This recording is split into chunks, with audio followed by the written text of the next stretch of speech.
नमस्कार साथियों, ईरान का राष्ट्रपति और विदेश मंत्री एक हेलीकॉप्टर क्रैश में मारे गए हैं। अब यह कोई साजिश है या जानबूझ के मारा गया है या वाकई में कोई प्राकृतिक आपदा थी, मौसम खराब था, इसीलिए हेलीकॉप्टर खराब हो गया, इसलिए मारा गया। ये कई सवाल खड़े हो रहे हैं। पर अभी हाल ही में ये खबर आ रही है कि पूरी तरीके से ये शोर हो गया है कि जो इब्राहिम राइसी है ना, राष्ट्रपति ईरान के और विदेश मंत्री है, वह पूरी मारे जा चुके हैं। इसीलिए ईरान में 5 दिन का शोक मनाया जा रहा है। ईरान में और पूरे ईरान में जितने भी विदेश में एम्बेसी है, उनमें उनके झंडे को आधा कर दिया गया, फ्लैग को ऑफ कर दिया गया है और 5 दिन का शोक मनाया जा रहा। अब ये तो पूरी कन्फर्म है कि ईरान के राष्ट्रपति मारे गए हैं। पर अब ये सवाल खड़े हो रहे हैं और शक के दायरे में आ रहे हैं, और शक के दायरे में सबसे ज्यादा कौन आ रहा है? इजराइल आ रहा। और इजराइल आने का कारण ये भी है कि अभी हाल फिलहाल में दोनों ही युद्ध में चल रहे थे एक दूसरे पर। अभी पिछले दिनों में ही हमला किया था ईरान ने, पहले ड्रोनों से 300 से ज्यादा मिसाइल और ड्रोनों से हमला किया था, फिर इजराइल ने किया था। तो अब ये सीधा सीधा शक इजराइल पे जा रहा है और कहीं और भी चीजें निकल के आ रही है जो शक के दायरे में इजराइल को लाके खड़ा कर रही है। भाई, इनको मारने में या हेलीकॉप्टर को क्रैश करने में इजराइल का हाथ है या नहीं है? मैं आपको 2-3 फैक्ट बताता हूँ कि फिर आप वो देख लेना कि इजराइल का हाथ है या नहीं है। मतलब ये इब्राहिम राइसी जो राष्ट्रपति ईरान के और विदेश मंत्री दौरा करके आ रहे थे, उनके साथ 3 हेलीकॉप्टर थे उन उड़ने वाले। तो जो क्रैश किया ना, जो हेलीकॉप्टर क्रैश किया 3 में से, वह वही किया है जिसमें जो राष्ट्रपति इब्राहिम राइसी बैठे थे और विदेश मंत्री बैठे थे। तो वही जाके क्रैश हुआ। मौसम खराब था तो तीनों क्रैश होते या कोई और हो जाता। तो उनमें से यही हेलीकॉप्टर क्यों क्रैश हुआ जिसमें राष्ट्रपति बैठे थे? तो ये सवाल कहीं ना कहीं खड़े हो जाते हैं कि जानबूझकर इसको क्रैश करवाया गया। चलो, क्रैश भी हो गया, कोइंसिडेंट वो हो गया, इत्तेफाक हो गया कि चलो ये हेलीकॉप्टर में बैठे थे वही हो गया। इसमें तो कोई वो नहीं है कि कोई भी हेलीकॉप्टर तकनीकी उससे खराब हो सकता है और गिर सकता है, क्रैश हो सकता है। पर जो उनका पता लगा है ना, मतलब बहुत देर हो गई थी। तो ये 3 हेलीकॉप्टर थे, उनके सुरक्षा में थे। तो तब वो हेलीकॉप्टर क्रैश हो रहा था तो उसकी जगह का पता भी नहीं लगा पाए 2 हेलीकॉप्टर जो उसकी सुरक्षा में उसके साथ उड़ रहे थे। तो ये सवाल खड़े कर रहे हैं कि आप उनके साथ उनकी सुरक्षा में थे, तो वो क्रैश हुआ तो उसकी जगह का भी पता नहीं है आपको, तो आप किस प्रकार की सुरक्षा कर रहे थे? तो कहीं ना कहीं ये करप्शन का ही मामला है और इसको जानबूझकर जो इब्राहिम राइसी है उसको सल्टाया गया, मारा गया। तो इसीलिए भी ये कह रहे हैं कि इजराइल की जो खुफिया एजेंसी है मोसाद, उसका हाथ है।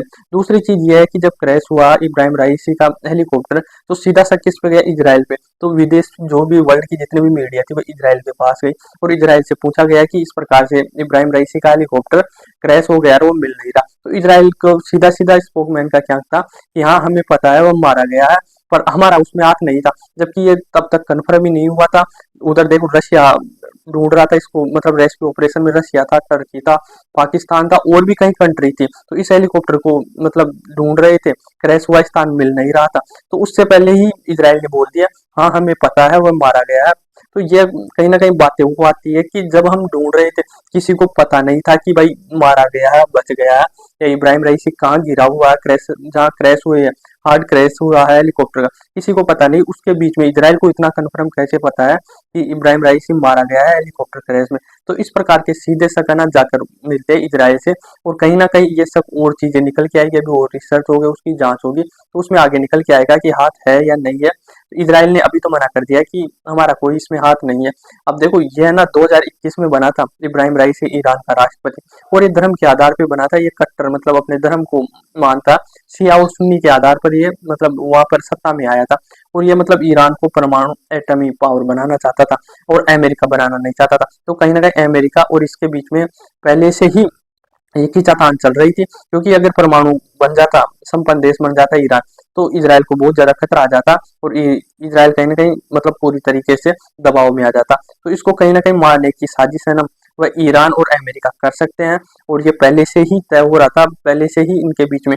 और इसके चलते हुए 2021 के चलते हुए ईरान पे अमेरिका बहुत ज्यादा सैंक्शन भी लगा दिया था कि यदि तू परमाणु बम बनाएगा तो हम आपको कभी नहीं, वो सैंक्शन लगा देंगे, पूरी तरीके से बर्बाद हो जाएगी कंट्री। अब इसके साथ मतलब ये तो इजराइल और अमेरिका के साथ रिलेशन है इसका, कि किस प्रकार से ये मतलब उनको मतलब एक वो होता है ना, क्या बोलते हैं उसको, कसाई के रूप में, तो उसके रूप में देखता था। इसका जो निकनेम है ना अमेरिका और मतलब इजराइल में, तो कसाई के रूप में ये कि ये मतलब बूचर, ये मतलब निर्दयी था कि जो अमेरिका है और इजराइल के लिए, पर भारत के लिए बहुत ही अच्छा आदमी था।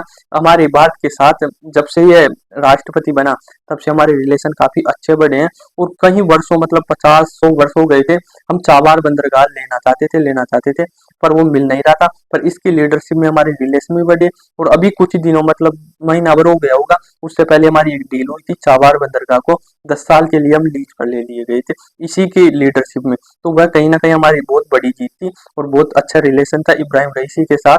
और अभी पाकिस्तान की यात्रा की थी इब्राहिम रईसी ने, तो वहां पर पाकिस्तान ने खूब कोशिश की थी कि इब्राहिम रईसी ईरान कश्मीर के बारे में बोले, पर इब्राहिम रईसी कभी कश्मीर के बारे में नहीं बोला। वह बोला आपका इंटरनल मामला आप सुलझाओ।